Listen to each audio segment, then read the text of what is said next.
Dans cet audio, nous allons examiner les 10 commandements d'une manière systématique. Pour chaque prescription, nous ferons 3 choses. 1. Lire le texte dans chaque version de la Bible. 2. Dire si elle est présente ou absente. 3. Faire une courte analyse des différences. Nous suivrons l'ordre traditionnel, basé sur le texte d'Exode chapitre 20. C'est parti.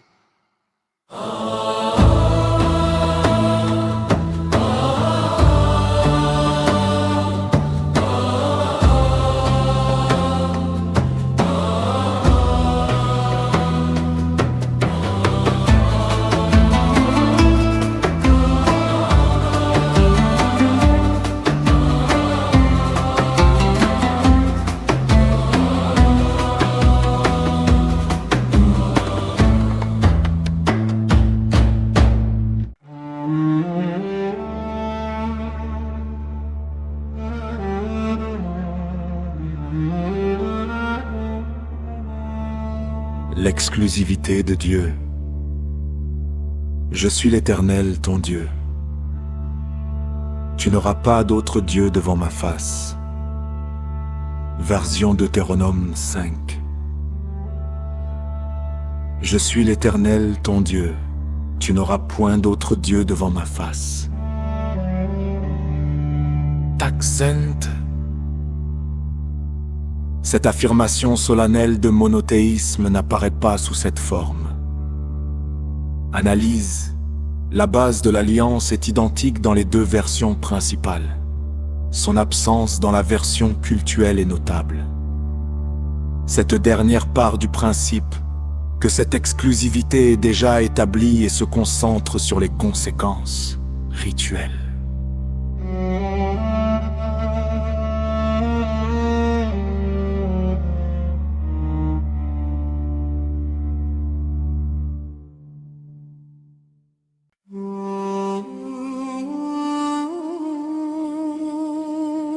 Deuxième prescription. L'interdiction des idoles. Exode 20. Tu ne te feras point d'image taillée. Tu ne te prosterneras point devant elle. Deutéronome 5. Tu ne te feras point d'image taillée. Tu ne t'inclineras point devant elle. Texte très similaire. Exode 34. Mais tu fermement, elle dit, tu ne te feras point de Dieu de fonte, et ordonne activement. Tu abattras leurs statues. Les 2 premières versions interdisent la fabrication et l'adoration. La 3e est plus active et contextuelle. Elle ordonne la destruction des idoles existantes des Cananéens, en lien avec la conquête de la terre.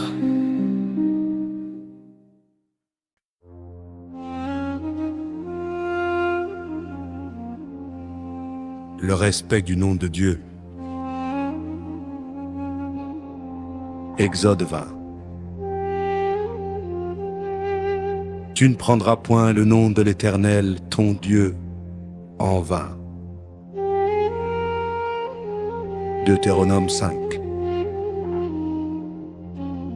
Tu ne prendras point le nom de l'Éternel, ton Dieu, en vain. Exode 34. Aucune mention de l'usage du nom divin. Analyse. Cette règle de révérence, centrale dans les versions éthiques, n'a pas d'équivalent dans le code cultuel.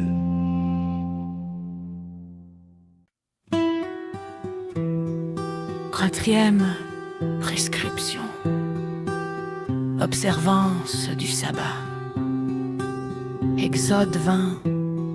Souviens-toi du jour du repos, car en 6 jours l'Éternel a fait les cieux et la terre. Deutéronome 5. Observe le jour du repos. Tu te souviendras que tu as été esclave en Égypte. Exode 34.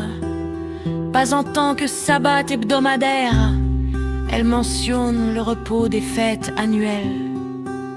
Différence majeure.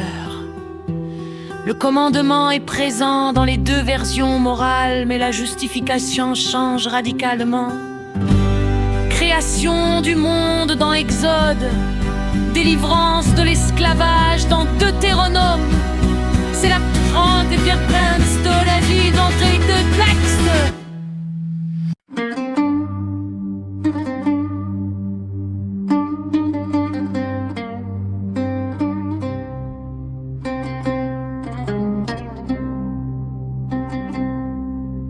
Cinquième prescription. L'honneur dû aux parents. Exode 20. Honore ton père et ta mère. Deutéronome 5. Honore ton père et ta mère. Texte identique. Exode 34. Commandement inexistant. Analyse. Commandement social fondamental. Parfaitement stable dans les deux premières versions, mais sans place dans le cadre purement cultuel de la troisième.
Sixième prescription. Exode 20 et Deutéronome 5. Texte identique. Tu ne tueras point. Exode 34. Ce commandement a disparu. Analyse. L'impératif moral le plus universel. Son absence totale de la version cultuelle souligne le caractère spécifique de cette dernière, qui n'est pas un code pénal ou civil.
Septième prescription. Tu ne commettras point d'adultère. Exode 20 et Deutéronome 5, textes identiques. Exode 34, commandement inexistant. Analyse. Même constat que pour le meurtre et le vol. Ces lois gouvernant les relations humaines ne font pas partie du décalogue rituel.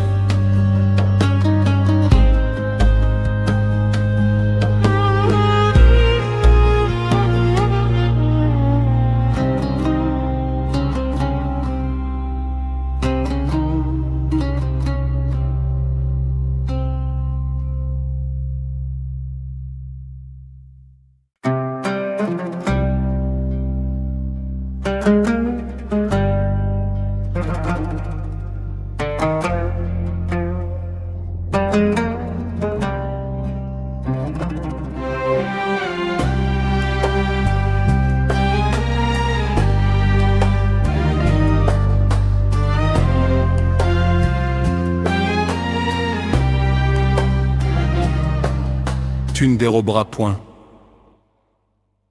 Texte identique dans Exode 20 et Deutéronome 5, mais inexistant dans Exode 34.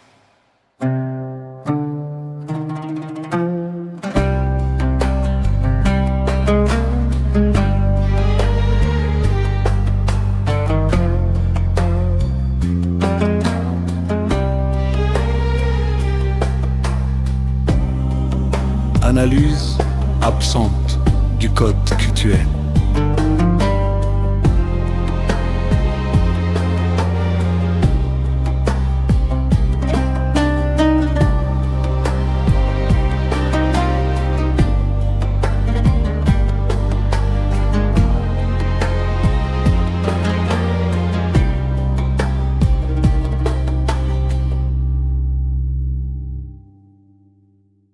Neuvième prescription.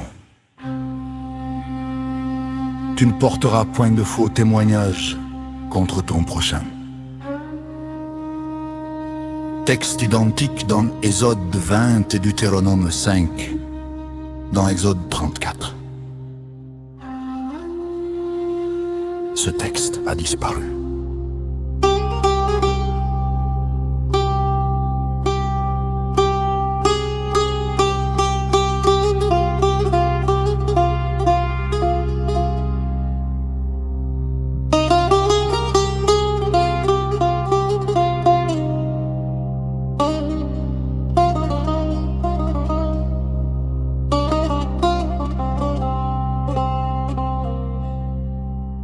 Absente du code cultuel.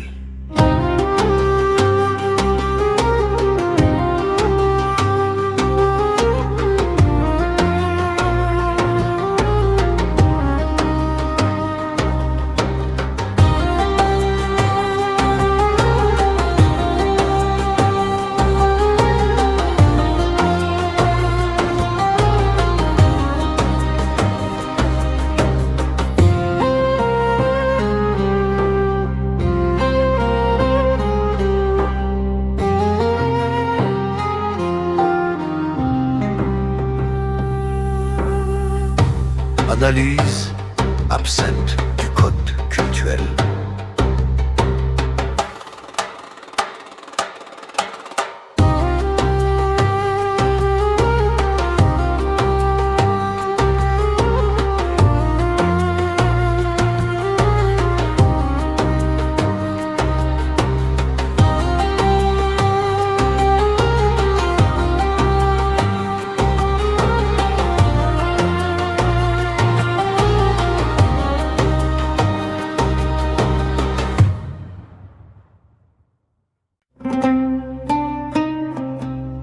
Dixième prescription.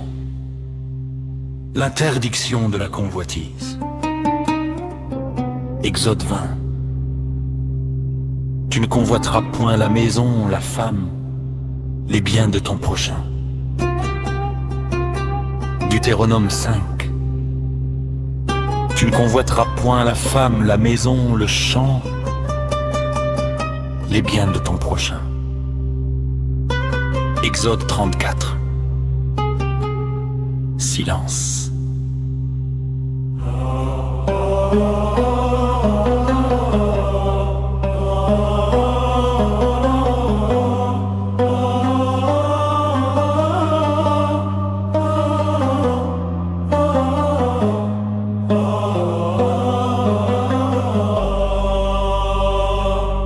Analyse.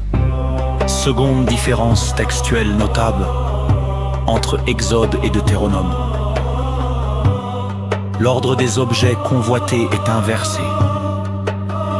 Et le Deutéronome ajoute spécifiquement le chant, reflétant peut-être les préoccupations d'un peuple sur le point de devenir propriétaire terrien.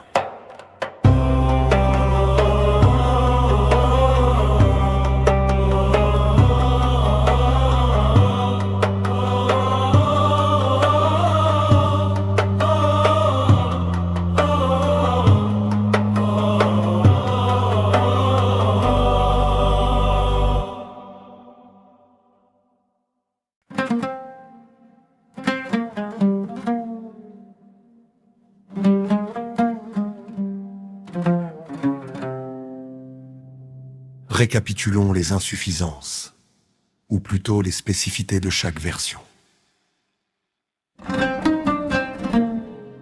La version d'Exode 20, c'est le récit fondateur. Sa spécificité est de lier le sabbat à la création du monde. Elle est complète sur le plan moral. La version du Deutéronome 5, c'est un rappel adapté. Sa spécificité est de lier le sabbat à la libération d'Égypte et de réorganiser la loi sur la convoitise.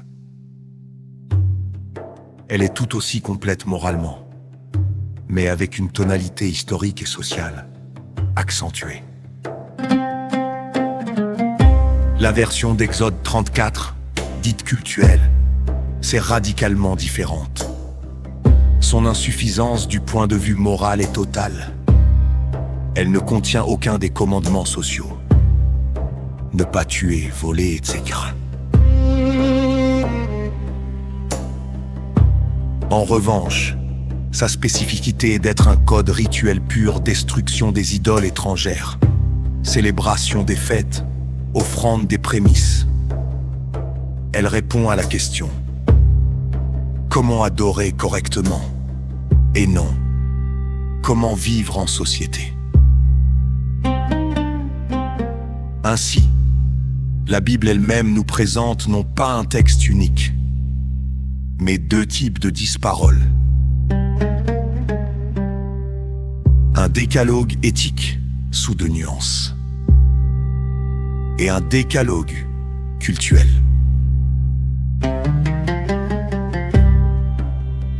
Maintenant, c'est à vous. Laquelle de ces versions ou de ces nuances utilise votre tradition religieuse? Comment expliquez-vous ces différences? Est-ce la version de l'Exode, celle du Deutéronome, ou une symbiose des deux qui guide votre communauté? Partagez vos réponses et vos explications en commentaire. Merci de votre écoute.